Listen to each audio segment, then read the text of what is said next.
پہ عماد حسن صاحب آپ کوئی بات کیمرے پہ کہہ سکتے ہیں؟ یہ گورنمنٹ خطرے میں ہے کہ نہیں؟ دیکھیں مبشر صاحب، گورنمنٹ جب خطرے میں آتی ہے تو وہ ایسے فوری طور پر یہ سب چیزیں نہیں ہوتی، وہ گریجولی اور بتدریج مختلف معاملات آگے بڑھتے ہیں. یعنی آپ دیکھیں تو یہ حکومت کیا مرکزی حکومت اور پنجاب حکومت سے آگے 1 انچ بڑھی ہے؟ ان کو نہیں بڑھنے دیا گیا. آپ دیکھیں پیپلز پارٹی، سندھ حکومت ان کو ملی، پھر پریزیڈنسی ملی، پھر چیئرمین سینٹ ملا، بلوچستان حکومت ملی، اور ابھی 27ویں ترمیم کے بعد ان کو کشمیر بھی مل گیا. آپ یہ ایکسٹینشن کو دیکھیں، یہ توسیع کو دیکھیں کہ کس طرف یہ لہر کس طرف جا رہی ہے. مسلم لیگ کی طرف تو نہیں جا رہی ہے. تو اس کا بحیثیت تجزیہ نگار، بحیثیت صحافی، ہم یہ مطلب لے سکتے ہیں کہ مسلم لیگ کو ایک جگہ پر روک دیا گیا ہے، ان سے کوئی کام لیا جا رہا ہے، ان کو کوئی ٹاسک دیے گئے ہیں، وہ ان ٹاسک کو پورا آپ کے کریں خیال گے. میں ٹاسک کیا؟ لیکن ان پر کانفیڈنس، چلے بات کر لیتے ان پر کیا ٹاسک ہے؟ کانفیڈنس ٹاسک آپ دیکھیں نا، 26ویں ترمیم نہیں آئی، 27ویں ترمیم نہیں آئی، انہوں نے بہت سارے ڈیلیور کیا، معاملات ہیں. انہوں یعنی نے سر ڈیلیور آپ کیا. دیکھیں، ڈیلیور کچھ نہیں کیا ہے. ڈیلیور تو انہوں نے کچھ نہیں کیا، عوامی سطح پر تو انہوں نے کچھ بھی ڈیلیور نہیں کیا. لیکن جن کا سپورٹ ان کو حاصل ہے شاید وہاں پر وہ ڈیلیور کر رہے ہیں، وہاں پر تو وہ تو پھر سیلوٹیں کون مار رہے ہیں. تبدیلی لائے گا؟ وہاں پر یہیں پہ عماد صاحب ایک منٹ ٹھہریے گا، میں اپنی رائے آپ کو دے دیتا ہوں. چلیں آپ لوگ ذرا کیئرفل ہو رہے ہیں، کوشش ہو رہے ہیں کہ مارچ کا مہینہ اس حکومت کے لیے بڑا تکلیف دہ مہینہ لگتا ہے، اور میں آج ڈیٹ پہلی باری دے رہا ہوں اس حکومت کے اوپر آپ کو کہ 2026 مارچ کے اندر اس حکومت جو ہے، سوری شاہد صاحب کیا کہہ رہے ہیں؟ میں ایگری کرتا ہوں آپ کے ساتھ، اور میں آپ کو یہ بتا رہا ہوں کہ پرابلم جو ہے آپ کو دسمبر اینڈ سے نظر آ جائے گی، جنوری میں وہ پرابلم بلڈ اپ ہوگی، یہ مجھے لگ رہا ہے ابھی تک.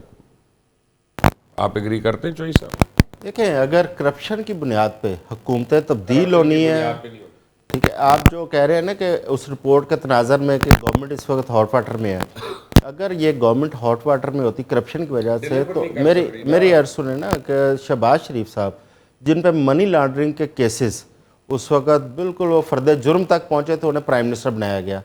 آصف علی زرداری صاحب کے تمام منی لانڈرنگ اور وہ کیا تھے ٹھیلے والا، تو اس کے وہ کیسز ڈاکٹر عاصم والے، جب وہ اپنے بالکل انجام کے قریب پہنچے تھے، کیا کہہ دیا سوچ کے، اچھا جب وہ بالکل انجام کے قریب پہنچے تو این آر او مل گیا، اور این آر او کے بعد اب لائف ٹائم استثناء بھی مل گیا. آتے ہیں اس پہ چوئی صاحب، آتے ہیں اس پہ. کرپشن اس ملک کے اندر میں سمجھتا ہوں کہ لیگل ہو چکی ہے، کرپشن کوئی ایشو نہیں ہے ایشو اگر مجھے حصہ نہیں ملتا. اینی وے آپ حکومت کے اوپر بات کر رہے تھے.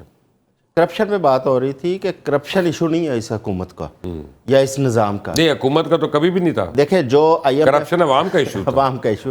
آئی ایم ایف کی جو رپورٹ ہے وہ ہمارے پورے نظام کے اوپر ایک کویسچن مارک ہے. انہوں نے صرف یہ نہیں ہے کہ آپ کے ججز پہ بھی دیا ہے جو ان کیسز کو فارغ کرتے رہے ہیں، ان کو ٹائم نہیں دیتے رہے. بالکل جوڈیشری بھی جوڈیشری کے اوپر کتنے زیادہ اپنا یہ سوالیہ نشان ہے. بالکل ذمہ دار ہے. تمام ادارے میں سمجھتا ہوں برابری کا ذمہ دار ہے. نہیں، میں کہتا ہوں جوڈیشری زیادہ ذمہ دار ہے ہی نہیں. سب سے دوسرا جو ہمارے اینٹی کرپشن کے لیے بنائے گئے ادارے، چاہے وہ نیب ہے، ایف آئی اے، اینٹی کرپشن، ان تمام کی کارکردگی آپ دیکھ لیں. ٹھیک ہے، اب نیب کی وجہ سے آپ دیکھیں کتنے یہاں پہ مسائل کھڑے ہوئے ہیں. ان تمام اداروں کی کارکردگی کے اوپر سوالیہ نشان ہے. پھر وہ آئی ایم ایف جو ہے نا وہ قائد اعظم سے شروع کر رہا ہے اور آج کے دن تک وہ اپنی رپورٹ کوئی مبرہ نہیں ہے. تمام حکومتیں، تمام لوگ اس سارے سسٹم کا حصہ ہیں اور اس میں، لیکن افسوس کی بات یہ ہے کہ کسی بھی حکومت نے آج تک اس چیز کا سدباب کرنے کے لیے کوئی سیریس ایفرٹ نہیں کی. اگر نیب بنایا گیا اس کو پولیٹیکل وکٹمائزیشن کے لیے استعمال کیا گیا. اگر ایف آئی اے بنائی گئی، آپ ایف آئی اے کا دیکھ لیں آج کل کیا اس کا کام ہے کہ ایف آئی اے جو ہے ٹوٹل کرپشن کا گڑھ، اور اس کے علاوہ جو بے روزگار نوجوان جا رہے ہیں بس ان کو روک. یار آپ ایف آئی اے کے ہیڈ کو کیا کہہ رہے ہیں؟ آپ کو پتا نا آپ کے صحافی بھائی ہیں، اس کے ہیڈ جو ہے تو ان کی ذمہ داری ہے ٹھیک کریں اس کو. میرے صحافی بھائی اگر اس سیٹ پہ بیٹھے ہیں تو اپنی ذمہ داری ادا کریں، اس کو ٹھیک کریں. سنیے، آپ نے ذمہ داری ادا کریں اپنی. میں اب نام کیا لوں؟ تو نام بھی نہیں لے سکتے. اور دوسرا یہ ہے کہ یہاں ہر جگہ تو آپ کے دوست ہیں, ہر جگہ آپ نے منع کیا ہوا میرا نام نہیں لینا. آپ ٹیکسیشن پہ دیکھیں کہ جو اشرافیہ جن پہ ٹیکس لگنا چاہیے تھا, جن سیکٹر پہ ٹیکس لگنا چاہیے تھا, چاہے وہ ایگریکلچر ہے, چاہے وہ پرچون والے ریٹیلرز ہیں, ان پہ تو ٹیکس لگا نہیں ہے. ٹیکس سارا پھر آپ پہ میرے پہ تنخواہ تھوڑے ایگریکلچر کے ٹیکس پہ نہ آنا ہونے میں بول پاؤں گا کاٹے ہوتے ہیں اپنا ٹائم ہی بیکار دی گلاں کر رہے ہو. جی حماد صاحب دیکھیں جو بات آپ نے کی کہ مارچ تک, یا جو بات میں نے کی کہ فوری طور پر منظرنامہ واضح نہیں ہوتا, آہستہ آہستہ معاملات آگے بڑھتے ہیں. اب آپ دیکھیں تو اس وقت جو انٹرنیشنل اسٹیبلشمنٹ ہے ٹرمپ سے لے کر کہاں کہاں تک تمام پاکستان کے حمایت میں بول رہے ہیں. پھر ایسے مواقع پہ جب مارشل لاؤں کے دوران جب ان کے اپنے مفادات ہوتے ہیں تو مارشل لاؤں کے دوران کسی ڈکٹیٹر کے خلاف بھی اس طرح کے رپورٹ روک دیے جاتے ہیں کیونکہ ان کے اپنے مفادات ڈیمیج ہونے کا خطرہ ہوتا ہے. پھر ایسے سوٹیبل حالات میں, ایسے بہترین سچویشن میں اگر یہ رپورٹ آئی ہے تو کیا یہ رپورٹ کسی کی رضامندی کے بغیر آئی ہے, کیا ایک اور منظرنامہ بلڈ ہونے لگا ہے, کیا آنے والے دنوں میں صورتحال تبدیل ہوتی نظر آئے گی؟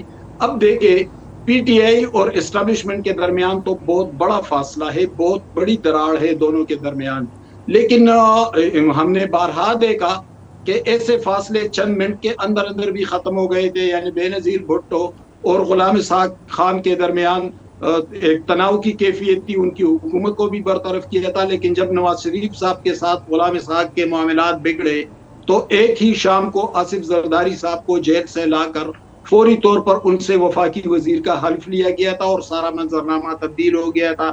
اگر فرض کرے پی ٹی آئی کے ساتھ معاملات آگے بڑھے, پیپلز پارٹی کے ساتھ تو آلریڈی اسٹیبلشمنٹ کے معاملات ٹھیک ہیں, تو پھر یہ جو موجودہ حکومت ہے میرا نہیں کیا عماد صاحب, آئی ڈونٹ ایگری. بڑی ادب سے شاہد صاحب آپ کچھ ایڈ کریں گے, پھر میں بعد میں بتاؤں گا ریزن. اچھا سر دیکھیے مبشر صاحب, میں تھورولی آپ کو انڈورس کرتا ہوں. فیبرری مارچ میں اور ایون دسمبر میں بھی چیزیں کافی ویئرڈ ہو جائیں گی, اور اس رپورٹ کی ٹائمنگ بڑی امپورٹنٹ ہے. یہ 3 مہینے پہلے سے آئی ہوئی ہے, رپورٹ پڑی ہوئی ہے اور یہ شیلف ہوئی تھی, لیکن اس کو ریلیز نہیں کیا جا رہا تھا. یہ ریلیز کسی وجہ سے ہوئی ہے. یہ جو بات کی جا رہی ہے کہ یہ جی آئی ایم ایف نے کہا ہے اور آئی ایم ایف کے دباؤ پہ یہ ریلیز ہوئی ہے, ایسا نہیں ہے. آئی ایم ایف تو جس دن اس نے رپورٹ بنا کے دی تھی اس وقت بھی کہہ رہا تھا کہ آپ اس کو ریلیز کریں اور تاکہ آپ کوئی کریکشنز کر سکیں, کوئی ریفارمز لا سکیں, کوئی بہتری لا سکیں, لیکن ایسا نہیں ہوا تھا. یہ بنیادی طور پہ چارج شیٹ ہے اور یہ آئینہ دکھایا گیا ہے پولیٹیکل ایلیٹ کو کہ آپ دیکھ لیں آپ باز نہیں آ رہے اور مسلسل اپنی روش کو برقرار رکھے ہوئے ہیں, اور جب آپ اپنی روش کو برقرار رکھیں گے تو ڈیفینیٹلی آپ کے لیے مسائل پیدا ہوں گے. اور ایک چیز اور بھی سارے لوگ بھول جاتے ہیں کہ جب اتنا ان پاپولر رجیم ہو تو وہاں پہ چیزیں جو ہیں وہ ایک دم سے فلیئر اپ ہو جاتی ہیں. اور جو یہ بات کی جا رہی ہے کہ شاید انٹرنیشنل اسٹیبلشمنٹ تھوڑا سا انڈورس کرتی ہے جو موجودہ رجیم ہے, اس کی کبھی بھی کوئی اہمیت نہیں ہوتی. اور دوسرا مجھے یہ بتائیے کہ جو بھی آپ نے پینیٹریشن انٹرنیشنلی کی ہے, جو آپ کا ڈپلومیٹک پروفائل یا ادروائز آپ کی سٹینڈنگ بہتر ہوئی ہے, وہ کیا کوئی پولیٹیکل اس میں انٹرونشن ہے یا پولیٹیکل انجیکشن ہے؟ کچھ اس میں 0% پولیٹیکل جو پولیٹیکل کانٹریبیوشن ہے, اس میں کوئی پولیٹیکل کانٹریبیوشن نہیں ہے.